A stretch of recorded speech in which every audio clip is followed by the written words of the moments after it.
relation between g and g, small g and capital G. This is acceleration due to gravity and this is universal gravitational constant. Got it? Yeah. ए भैया, ये हमारा अर्थ है. क्या है? अर्थ. इसका mass capital M है, radius क्या है? Capital R. सेंटर से सरफेस की दूरी कितनी है? Capital R. सरफेस मैंने एक बॉडी पढ़ा है. एक क्या पढ़ा है? इसका मास क्या है? Small m. क्या बेटा? Mass small m. समझ आ रहा है? ये हमारे पास अर्थ है जिसका मास कैपिटल एम है. अर्थ के सरफेस में एक बॉडी पड़ा है जिसका मास क्या है? Small m. दोनों के बीच ग्रेविटेशनल फोर्स लग रहा होगा ना. और एक इसके इक्वल होता है, F is equal to G m1 m2 by are square. तो m1 की वैल्यू कैपिटल एम, m2 की वैल्यू स्मॉल एम, और दोनों के बीच की दूरी क्या हुई भाई? आपको पता है स्फीयर का सेंटर ऑफ मास सेंटर में लाई करता है. तो ये सपोज करो पूरे अर्थ का सरफेस क्या है? पूरे अर्थ का मास क्या है बेटा? सेंटर में लाई कर रहा है. पूरे अर्थ का मास कहां लाई कर रहा है? सेंटर में. तो सेंटर से सरफेस की दूरी वही होगा ना जो रेडियस होगा, जो अर्थ का क्या होगा? रेडियस होगा. नहीं आ रहा है? समझ आ रहा है ना? बहुत बढ़िया. अब पता लगा सेंटर ऑफ मास वगैरह का क्या यूज होता है. क्या बोलोगे? आप बोलोगे यार भैया इन दोनों के बीच तो दूरी है ही नहीं एक तरीके से, क्योंकि अर्थ पे पड़ा है. दो मासेस के बीच की दूरी है ही नहीं. तो समझ आ रहा है? नहीं आ रहा है? अच्छा, बहुत बढ़िया. और वैसे भी दोनों के सेंटर का दूरी मापा जाता है. दोनों के सेंटर का दूरी मापा जाता है. समझ आ रहा है? नहीं आ रहा है? बहुत बढ़िया. दोनों के सेंटर का दूरी कितना हो जाएगा? कैपिटल आर, जितना रेडियस ऑफ अर्थ है. क्या है बेटा? जितना रेडियस ऑफ अर्थ. तो G capital M small m by are square. इतना फोर्स लग रहा है इस बॉडी पे. इतना क्या लग रहा है नीचे की ओर? फोर्स. यार भैया ये तो ठीक है, ये तो हमारे न्यूटन जी ने फॉर्मूला दिया था मस्त. न्यूटन लॉ ऑफ ग्रेविटेशन ने F is equal to G m1 m2 by are square. Newton ने सेकंड लॉ भी तो दिया था. इस पे जो फोर्स लग रहा होगा, क्योंकि इस पे जो यहां पे जो एक्सेलरेशन है वो G है और इसका मास क्या है? M. तो नीचे फोर्स कितना लग रहा होगा? F is equal to mg. यहां से भी फोर्स निकाला हमने, यहां से भी क्या निकाला? दोनों फोर्स सेम बॉडी पे एक्ट कर रहे हैं, यानी दोनों आपस में क्या होंगे? जल्दी बताओ. चाहे मैं ऐसे निकालू चाहे मैं ऐसे निकालू, दोनों को इक्वेट कर दो. दोनों को क्या कर दो? इक्वेट. यानी बेटा एम जी किसके इक्वल हो जाएगा? G M m by are square. ओ भाई साहब मजा आ गया भैया, मजा आ गया. स्मॉल एम से स्मॉल एम कटा. अबे स्मॉल एम क्या चीज था? मास ऑफ बॉडी था. तो acceleration due to gravity capital G into mass of earth over radius of earth का स्क्वायर. ये मास ऑफ अर्थ है, मास ऑफ बॉडी नहीं है. Small g is equal to capital G mass of earth over radius of earth का square. Acceleration due to gravity mass of the body पे depend नहीं करेगा. ओ भाई अर्थ का मास सभी बॉडी के लिए तो सेम है. समझ आ रहा है? नहीं आ रहा है? ठीक है. तो अर्थ का मास सभी बॉडी के लिए सेम है, रेडियस भी सेम है, यानी जी सबके लिए कांस्टेंट होगा. जी सबके लिए क्या होगा? कांस्टेंट होगा. यानी दो बॉडी लो भले उनके अनइक्वल मासेस है, यानी एक क्या है? एक बहुत हल्का है, दूसरा बहुत ज्यादा भारी है. समझ आ रहा है? नहीं आ रहा है? उन दोनों के लिए acceleration due to gravity same है बेटा. उन दोनों पे सेम एक्सेलरेशन काम करेगा. यार भैया सेम एक्सेलरेशन का मतलब क्या? Same change in velocity,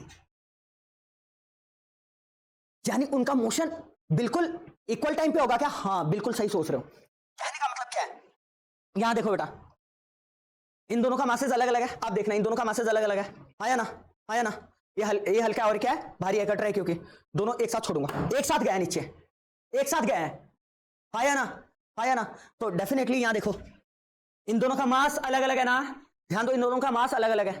same time पे नीचे पहुंचेंगे. देख लेते हैं सेम टाइम पे नीचे पहुंचेंगे नहीं पहुंचेंगे. सेम टाइम पे नीचे पहुंचे. आया ना? ऐसा क्यों? ऐसा क्यों? क्योंकि acceleration due to gravity mass of earth पे डिपेंड करता है. मास ऑफ बॉडी तो कैंसिल आउट हो जाता है. मास ऑफ बॉडी पे डिपेंड नहीं करता, सिर्फ किस पे डिपेंड करता है? मास ऑफ अर्थ पे. तो दो अलग अलग बॉडी है, मास जो मर्जी हो, दोनों का एक्सेलरेशन ड्यू टू ग्रेविटी क्या होगा? सेम एक्सेलरेशन से नीचे मूव कर रहे होंगे, यानी सेम टाइम पे नीचे पहुंचेंगे अगर सेम पॉइंट से उन्हें छोड़े. समझ आ रहा है? नहीं आ रहा है? अब लोग भैया पेपर के केस में ऐसा क्यों नहीं होता?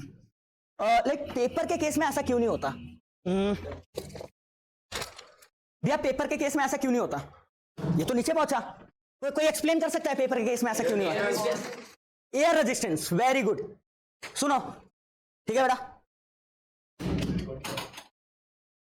अगर मैं बिलीव मी अगर मैं एयर फ्रिक्शन यहां से हटा दूं, एयर रेजिस्टेंस हटा दूं, वैक्यूम क्रिएट कर दूं, तो दोनों सेम टाइम में गिरेंगे दोनों.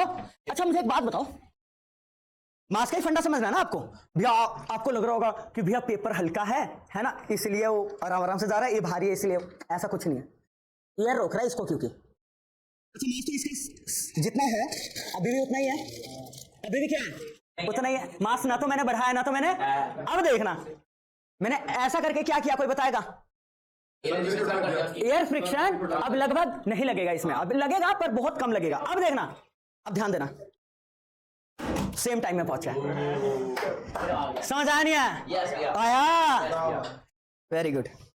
बच्चे यहां देखो, the value of small g is independent of mass, shape and size of the body but depends upon mass and radius of the earth. Got it?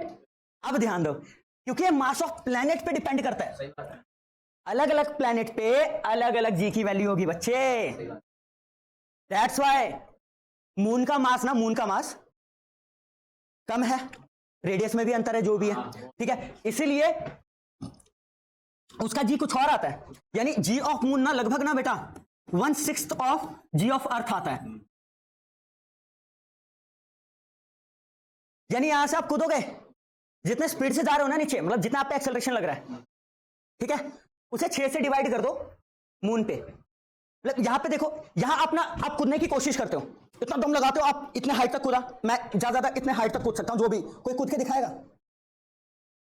नहीं, अच्छा ठीक, मैं कूद रहा हूं, मैं यहां तक कूद सकता हूं। पता आपको, अगर मैं यही इतना ही दम मून पे लगाऊं तो मैं वहां सुपर हीरो बन जाऊंगा भाई। तुम समझ रहे हो, नहीं समझ रहे हो?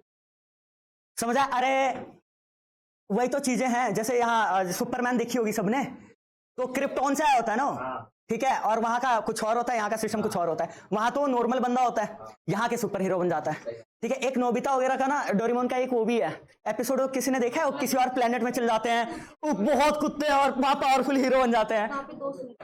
यही रीजन है बेटा इसका, क्योंकि अगर प्लेनेट चेंज होगा तो एक्सेलरेशन ड्यू टू ग्रेविटी अलग अलग होगी। नहीं आया क्या समझ? आया? बढ़िया।